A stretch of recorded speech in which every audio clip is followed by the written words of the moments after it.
آج ہماری محفل نور کا جو موضوع ہے وہ ہے نیکی کی دعوت دینا اور برائی سے منع کرنا۔ الحمدللہ۔ تو انشاءاللہ ہم یہاں پر بھی نیکی کی دعوت پیش کریں گے اور یہاں سے جا کر بھی اپنے گھروں میں، محلے میں، دکانوں میں، مارکیٹوں میں انشاءاللہ نیکی کی دعوت کو عام کریں گے۔ قرآن مجید برہان رشید کے اندر اللہ عز و جل نے ارشاد فرمایا وَلْتَكُمْ مِنْكُمْ يَدْعُونَ إِلَى الْخَيْرِ وَيَأْمُرُونَ بِالْمَعْرُوفِ وَيَنْهَوْنَ عَنِ الْمُنْكَرِ وَأُولَئِكَ هُمُ الْمُفْلِحُونَ۔ ترجمہ کنز الایمان ہے، اور تم میں ایک گروہ ایسا ہونا چاہیے کہ بھلائی کی طرف بلائیں اور اچھی بات کا حکم دیں اور بری بات سے منع کریں، اور یہی لوگ مراد کو پہنچے۔ سبحان اللہ۔ مفتی احمد یار خان نعیمی رحمۃ اللہ تعالی علیہ، آپ نے اس آیت مبارکہ کی تفسیر کرتے ہوئے لکھا ہے کہ یہ جو اللہ عز و جل نے ارشاد فرمایا ایک گروہ، تو یہاں پہ آپ فرماتے ہیں اے مسلمانوں، تم سب کو ایسا گروہ ہونا چاہیے یا ایسی تنظیم ہونی چاہیے یا ایسی تنظیم بنو یا بن کر رہو کہ جو تمام ٹیڑھے لوگوں کو سیدھا کرے۔ اور اس کی تفسیر میں ایک بڑی پیاری اور لطف والی بات لکھی ہے، تم کو ایک گروہ ایسا ہونا چاہیے، تمہیں ایسے بن کے رہنا چاہیے یا ایسی تنظیم ہونا چاہیے تمہارے اندر کہ جو خشک مزاجوں کو لذت عشق عطا کرے۔ کیسی بات؟ جو خشک مزاجوں کو لذت عشق عطا کرے اور بھٹکے ہوئوں کو راہ ہدایت پر لے کے آئے، جاہلوں کو معرفت سکھائے اور بے علموں کو علم سکھائے، سوئے ہوئوں کو جگائے، بیداری کی طرف لے کے آئے۔ اس طرح کا گروہ، اس طرح کی تنظیم، اس طرح کی جماعت مسلمانوں کو بن کے رہنا چاہیے۔ الحمدللہ اللہ کے فضل و کرم سے اللہ عز و جل نے ہمیں ہمارے علاقے میں، اس جامعہ میں، اس مسجد میں ایک تحریک نور اسلام عطا فرمائی ہے۔ تو ہم یہ سارے کام اس کے ساتھ کر سکتے ہیں۔ ہم بھٹکے ہوئوں کو راستے پہ لا سکتے ہیں، گمراہوں کو ہدایت کی طرف لا سکتے ہیں، بے علموں کو ہم علم کی طرف لا سکتے ہیں، جو جاہل ہیں ان کو معرفت کی طرف لا سکتے ہیں، ٹیڑھے لوگوں کو سیدھا کرنے کے لیے ان محافل میں لا کے تحریک نور اسلام کے زیر اہتمام بٹھا سکتے ہیں۔ تو انشاءاللہ جب وہ قرآنی آیات مبارکہ میرے آقا کے فرامین سنیں گے تو ان کے دل بھی نور قرآن اور نور ایمان سے منور ہو جائیں گے۔ تو آپ بھی اس تحریک کا حصہ بنیں، اور یہ جو قرآن نے ہمیں حکم ارشاد فرمایا ہے کہ ہمیں ایک ایسی جماعت بننا ہے، ایسا گروہ بننا ہے، ایسی تنظیم بننا ہے کہ جس کے ذریعے سے ہم لوگوں کو برائی سے منع کریں اور نیکی کی دعوت دیں۔ تو انشاءاللہ ہماری اس تحریک کا یہی کام ہے۔ حدیث مبارکہ میں آتا ہے کہ ہر مسلمان مبلغ ہے۔ ہر مسلمان مبلغ ہونے کے لیے بہت بڑا عالم دین، محدث، مفکر، مفسر یہ ہونا ضروری نہیں۔ شیخ الحدیث ہو تو وہی تبلیغ کرے گا، شیخ الحدیث ہو تو وہی تبلیغ کرے گا، بہت بڑا خطیب ہو، بہت بڑا ادیب ہو، بہت بڑا مصنف ہو، یہ ہونا تبلیغ کے لیے ضروری نہیں ہے۔ تبلیغ کرنے کے لیے تنظیم کا ہونا ضروری ہے اور جذبے کا ہونا ضروری ہے۔ میرے آقا علیہ السلام کا فرمانے علی شان ہے، صحیح بخاری شریف کی حدیث کو آ گیا، میرے آقا علیہ السلام نے ارشاد فرمایا بلغوا عنی ولو آیتن، پہنچا دو میری طرف سے اگرچہ تمہارے پاس کوئی ایک آیت ہی کیوں نہ ہو۔ جس کو دین کی، علم کی ایک بات کا بھی پتہ ہے اس کو چاہیے کہ وہ اس کو آگے پہنچا۔ آپ آ رہے تھے، آپ نے آتے آتے کہا کہ یار بھائی آؤ نماز کا ٹائم ہے، نماز پڑھنے چلیں۔ یہ ہماری اردو زبان میں ہوگا یا پنجابی میں ہوگا یا جو بھی آپ زبان بولتے ہیں اس زبان میں آپ نے کہا چلو یار اذان کا ٹائم ہے، نماز کا ٹائم ہے، نماز پڑھتے ہیں۔ آپ جس زبان میں بھی بولیں گے اس کو قرآن اپریشیٹ کرے گا۔ قرآن آپ کی اس بات کو کس انداز میں بیان کر رہا ہے اور کیا کہہ رہا ہے۔ قرآن کہہ رہا ہے وَمَنْ أَحْسَنُ قَوْلًا مِّمَّنْ دَعَا إِلَى اللَّهِ، اس سے اچھی بات کون سی ہو سکتی ہے کہ بندہ اللہ کی طرف بلانے میں بات کرتا ہے۔ اللہ کی طرف بلانے میں آپ جو بھی جملہ بولیں گے وہ اللہ کی بارگاہ کا مقبول ترین جملہ ہے، اور میرا मेरा रब फरमा रहा है कितनी चंगी गल है, अल्लाह ताला फरमा रहा है कितनी अच्छी बात है। अच्छा, आपने कहा आओ यार नमाज पढ़ने जा रहे हैं, नमाज का टाइम है, जमात होने वाली है। आपने तो बात अपनी ज़बान में कर दी, लेकिन ये बात अपने आपके रब को बड़ी पसंद है। अल्लाह फरमा रहा है ये बात बहुत अच्छी है, इससे अच्छी बात है ही कोई नहीं है। कोई बंदा गुनाह की तरफ जा रहा था, आपने उसको रोक लिया कि नहीं यार छोड़, किस तरफ जा रहा है, ये बुराई है, गुनाह है, अल्लाह की नाफरमानी, अल्लाह की नाराज़गी का सबब है, अल्लाह के रसूल की नाफरमानी है, अल्लाह के रसूल की नाराज़गी का सबब है, दीन की मुखालफत है, बाज आ जा। बंदा रुक गया, मेरा रब फरमाता है ये जो तूने बातें की हैं ये कितनी अच्छी बातें हैं। उसके रोकने में जो हमारी ये गुफ्तगू हुई है, मेरा रब फरमा रहा है ये कितनी अच्छी बात है। यार मैं तकरीर कर रहा हूँ, आप तकरीर करें, आप कोई बात करें, या कोई भी मोहल्ले के अंदर आप बात करने के बाद जब आ जाते हैं मोहल्ले का कोई वडेरा, नंबरदार, चौधरी, वालिदैन, उस्ताद, खतीब, मुकर्रिर, बहुत बड़ा आदमी आपकी बात को कहता है यार बड़ी चंगी गल की थी मौलवी ने, कारी साहब ने बहुत अच्छी बात की। ये बात चलती चलती आप तक भी पहुंच गई कि नंबरदार साहब कह रहे थे कि कारी साहब ने बड़ी अच्छी बात की है, फलां थाने के SHO साहब कह रहे थे कि जी आपने बहुत अच्छी बात की है। तो अब मुझे आप बताएं, आपके पांव जमीन पे टिकेंगे? नहीं, आप फूले नहीं समाएंगे। क्यों? चौधरी ने कहा बहुत अच्छी बात है, SHO साहब ने कह दिया बहुत अच्छी बात है। और यार SHO कह दे अच्छी बात है तो हम फूले नहीं समाते, मोहल्ले का चौधरी कह दे कि बात अच्छी है, हम फूले नहीं समाते। जरा गौर तो करो, जिस तेरी और मेरी बात को अल्लाह और अल्लाह का रसूल अच्छी कह दे, वो बात कितनी मकाम वाली होगी, वो बात कितनी आला होगी। और मेरा रब कुरान में ऐलान फरमा रहा है कि तुम्हारा ये नेकी की दावत देते हुए बातें करना, ये वो बातें हैं कि इससे अच्छी बात है ही कोई नहीं। ये माहे सफ़र भी चल रहा है ना, इसको माहे रज़ा भी कहते हैं। हमने इस तरफ जाना नहीं है, क्योंकि अगर हमारी तार भी छिड़ गई ना तो फिर बरेली से पीछे रुकनी कोई नहीं। अगर जो बंदा बरेली चला गया वो मदीने से पीछे पीछे रहता ही कोई नहीं। तो बहरहाल इंशाल्लाह आला हज़रत अल-उलमा के उर्स पाक के हवाले से बातें होंगी, आगे इंशाल्लाह महफिल आएंगी तो उर्स आला हज़रत के हवाले से बात करेंगे हम। बरेली के ताजदार का भी जिक्र खैर होगा। तो बात हम कर रहे थे नेकी की दावत की। तो नेकी की दावत देना ये बहुत अजीम मनसब है, और अल्लाह ताला की तरफ से ये वो लोग नेकी की दावत देते हैं, और नेकी की दावत देने वाले मनसब पे वो लोग फायज होते हैं जिनको मेरे रब ने अपने दीन के लिए चुना होता है। हर बंदा इस तरफ नहीं आ सकता, ना नेकी की दावत दे सकता है, ना नेकी की दावत ना नेकी की तरफ माइल हो सकता है।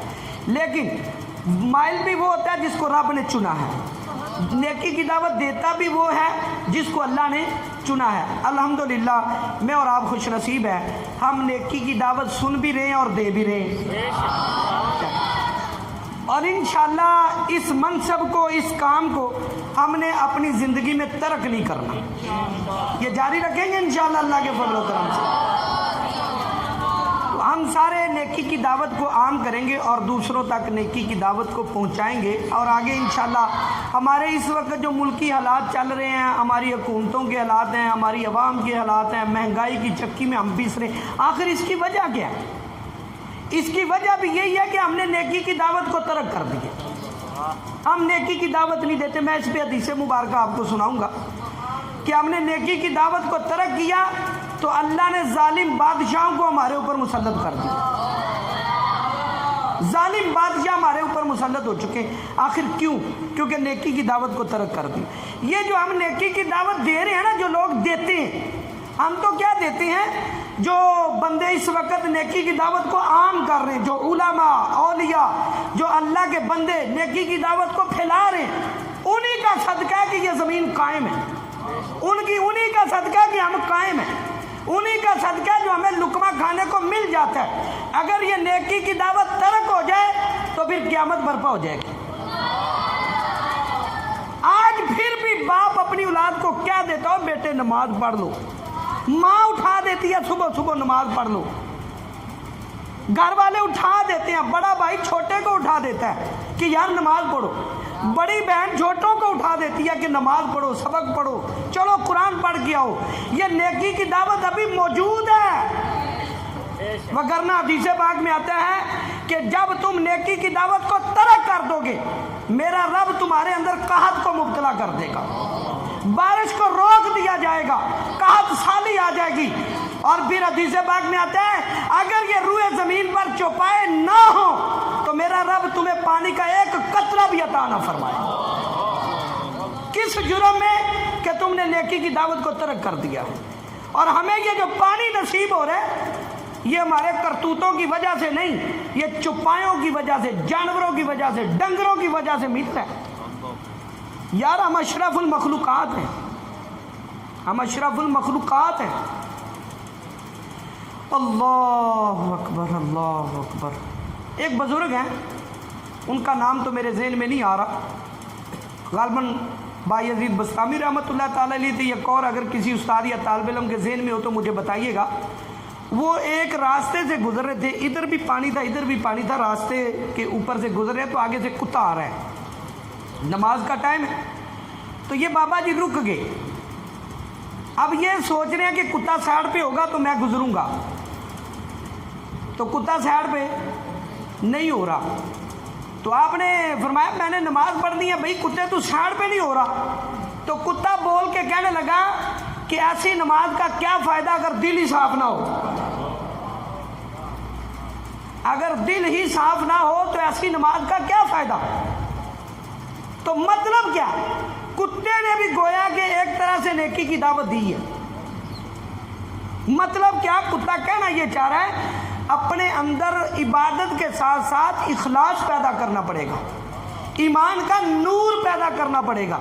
तो ये नेकी की दावत हर जगह ज़रूरी है। एक दूसरे को दीन की तरफ बुलाएं, नेकी की तरफ बुलाएं, बुराई से हटाएं। तो इंशाअल्लाह जब ये सिलसिला जारी हो जाएगा हमारे रिज़्क़ में भी बरकतें होंगी, हमारी बीमारियां भी ख़त्म हो जाएंगी, लड़ाइयां भी ख़त्म हो जाएंगी, नाचाकियां भी ख़त्म हो जाएंगी, बेइत्तिफाकी भी ख़त्म हो जाएगी। हर तरह की परेशानी से अल्लाह ताला नजात अता फरमा देगा। आज हम परेशान क्यों हैं? बेरोज़गारी है, औलाद नाफरमान है, घर में नाचाकी है, परेशानियाँ हैं, बीमारियाँ हैं, किसी का जानवर मर रहा है, किसी की औलाद मर रही है, किसी की फसलें तबाह हो रही हैं। आखिर इसकी वजह क्या है? इसकी वजह यही है कि हमने नेकी की दावत को तर्क कर दिया। आप नेकी की दावत दें। हज़रत सैयदना अबू बकर सिद्दीक़ रज़ी अल्लाह ताला अन्हु आप फरमाते हैं कि जो अल्लाह के कामों में लग जाता है अल्लाह उसके कामों में लग जाता है। आप नेकी की दावत दें, फिर आपकी बेरोज़गारी ख़त्म हो जाएगी, आपकी नाचाकी और आपकी परेशानी, आपकी बीमारी, आपकी औलाद की नाफरमानी, ये सारी बातें ख़त्म हो जाएंगी। हमें अल्लाह की तरफ से फिर आसानियाँ नसीब होना शुरू हो जाएंगी, अल्लाह की रहमत छमाछम बरसना शुरू हो जाएगी। वगरना हदीस पाक में आता है, मेरे आका इस्लाम का फरमाने वाली शान है, कुर्रतुल अयून के अंदर ये हदीस पाक मौजूद है, नेकी की दावत से मैं पढ़ रहा हूँ। मेरे आका इस्लाम ने इरशाद फरमाया, ऐ लोगों, 5 बातों से बचने के लिए 5 बातों से बचो।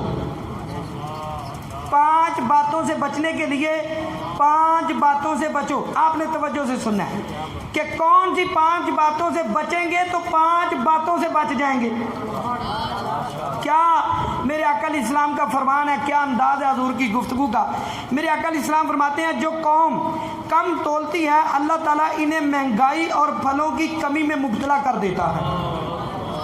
ते जे महंगाई नहीं तो सुभान अल्लाह, ते जे है फिर हर कोई अपने गिरेबान में झांक के देख ले, कहीं कम तो नहीं तोलते, कहीं ये बीमारी हमारे अंदर तो नहीं पाई जाती। अच्छा दूसरी बात सुनो, जो कौम बद आहदी यानी वादा खिलाफी करती है अल्लाह अज़्ज़ व जल उनके दुश्मनों को इन पर मुसल्लत कर देता है। तीसरे नंबर पर जो कौम ज़कात अदा नहीं करती अल्लाह अज़्ज़ व जल इनसे बारिश का पानी रोक लेता है, और अगर चौपाए ना होते तो उनको पानी का एक कतरा भी ना दिया जाता। चौथे नंबर पर जिस कौम में फहाशी और बेहयाई फैल जाती है अल्लाह तबारक व तआला उनको ताऊन के मर्ज में मुब्तला कर देता है। اور 5ویں نمبر پر جو قوم قرآن پاک کے بغیر فیصلہ کرتی ہے اللہ عز و جل ان کو زیادتی یعنی غلط فیصلے کا مزہ چکھاتا ہے اور انہیں ایک دوسرے کے ڈر میں مبتلا کر دیتا ہے۔ دیکھ لیں کیا کچھ ہو رہا ہے۔ ہمارے ہاں جج کی بیگم اپنی گھر کی ملازمہ پہ تشدد کرے تو اچانک وہ پاگل نکل آتی ہے، اس کی گرفتاری کوئی نہیں ہوتی۔ تو یہ ظلم اور یہ غلط فیصلے قرآن سے ہٹ کر فیصلے، وگرنہ میرے آقا کا فرمان موجود ہے اگر میری بیٹی فاطمہ بھی چوری کرتی تو اس کا بھی ہاتھ کاٹا جاتا۔ یہ جج کی بیٹی ہے، قتل کر رہی ہے، ناحق قتل، اور جب اس کے اوپر کیس دائر ہوتا ہے تو یہ اچانک پاگل ہو جاتی۔ اور ہمارے ملک میں تو الٹی گنگا بہہ رہی، ہر محکمے کا حال دیکھ لیں۔ ابھی سوشل میڈیا پہ ایک ویڈیو وائرل ہے، ایک اینکر نے پولیس کے کانسٹیبل کو روکا، روکنے پہ اس نے آئی جی کا نام لیا تو اس نے آئی جی کو گالیاں دی اور نہ جانے کیسی کیسی گالیاں بکی۔ جب یہ بات آئی جی تک پہنچی تو اچانک آئی جی کا بیان آ گیا کہ یہ بندہ پاگل ہے۔ یہ کیا ہے؟ اب میں آپ کو، میرا طالب علم نے ایک سوال کیا مجھ سے کہ استاد صاحب یہ بندہ آن ڈیوٹی ہے، ڈیوٹی پہ جا رہا ہے، اچانک آئی جی نے کہا کہ یہ پاگل ہے۔ یہ آئی جی پاگل ہے یا وہ کانسٹیبل پاگل ہے؟ تو میں نے نا وہاں ایک شعر پڑھا چھوٹا سا۔ شعر کیا ہے؟ یہ بات یہ کسی نے لکھی، مجھے نہیں پتا کس نے لکھی۔ اس نے پنجابی میں یوں کہا، ماں بھی انی، دھی بھی انی، پت بھی انا، انا ہے جوائی، رب نے سانو بھاگ لائے، نو بھی انی آئی۔ تو میں نے کہا بیٹے اس کا یہی جواب ہے۔ اب یہاں پہ ہم کیا کسی کو کہے؟ یہ تند نہیں تانی بگڑی، آبے دا آبا ہی بگڑیا۔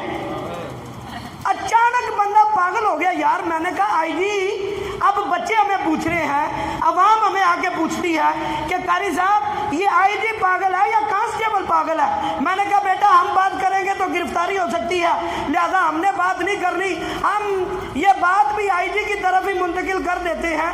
میں آئی جی کو یہ پیغام دیتا ہوں کہ بھائی آپ میڈیکل کوئی سرٹیفکیٹ ایسا جاری کر دیں جو عوام کو پتہ چلے کہ آپ کا دماغی توازن ٹھیک ہے۔ کیا خیال ہے استاد صاحب؟ آپ کوئی ایسا میڈیکل چیک اپ کروا لیں اپنا، کیونکہ عوام ہمیں سوال کر رہی ہے۔ اس عوام کے سوال پر ہماری طرف سے کوئی سوال نہیں ہے، نہ آئی جی پہ، نہ وہ کانسٹیبل پہ، نہ کسی حکومتی ادارے پہ، لیکن آپ کی کرتوت یا آپ کا جو عمل ہے وہ عوام کو مبتلا کر رہا ہے غلط فہمی کے اندر۔ تو آپ کوئی میڈیکل ایسا کروائیں کہ جو سرٹیفکیٹ ایسا جاری ہو جائے آپ کا کہ آپ ذہنی طور پہ ٹھیک ہے، وہی کانسٹیبل پاگل ہے جو آن ڈیوٹی اچانک پاگل ہو گیا۔ تو ہم تو بھائی اس چکی میں پس رہے ہیں، یہ آوا ہے جو بگڑا ہوا ہے اور ہمارے اوپر مسلط ہے، لیکن غور یہ کرنی ہے یہ مسلط کیوں ہے، آخر اس کی وجہ کیا ہے۔ تو بہرحال میرے آقا علیہ السلام نے ارشاد فرمایا کہ جو لوگ قرآن کے بغیر فیصلہ کریں گے پھر اللہ تعالیٰ ان کو اس کا مزہ بھی چکھائے گا۔ اللہ اکبر۔ سارے فیصلے ایسے ہی ہو رہے ہیں، جس کی لاٹھی اس کی بھینس۔ کوئی غریب بیچارہ ریڑھی لگا کے روڈ پہ کھڑا ہے تو اس کی ریڑھی کو الٹ دیا جاتا ہے۔ کوئی بدماش ہے وہ جناب شراب نوشی کر رہا ہے، شراب بیچ رہا ہے، شراب کے اڈے بنا رہا ہے، فحاشی کے اڈے بنا رہا ہے، ہر ہوٹل میں بڑے چھوٹے میں وہ جناب شراب کی گاڑیاں سپلائی کر رہا ہے، اس کو کوئی پوچھنے والا نہیں، کیونکہ وہ افلاطون نے غالباً یہ بات کہی تھی کہ یہ جو قانون ہوتے ہیں یہ مکڑی کے جالے کی طرح ہوتے ہیں، جب مکھی گزرتی ہے تو پھنس جاتی ہے اور جب کوئی ہاتھی گزرتا ہے تو یہ خود پاش ہو جاتا ہے۔ تو یہی حساب ہے ہمارے ملک پاکستان کے قانون کا۔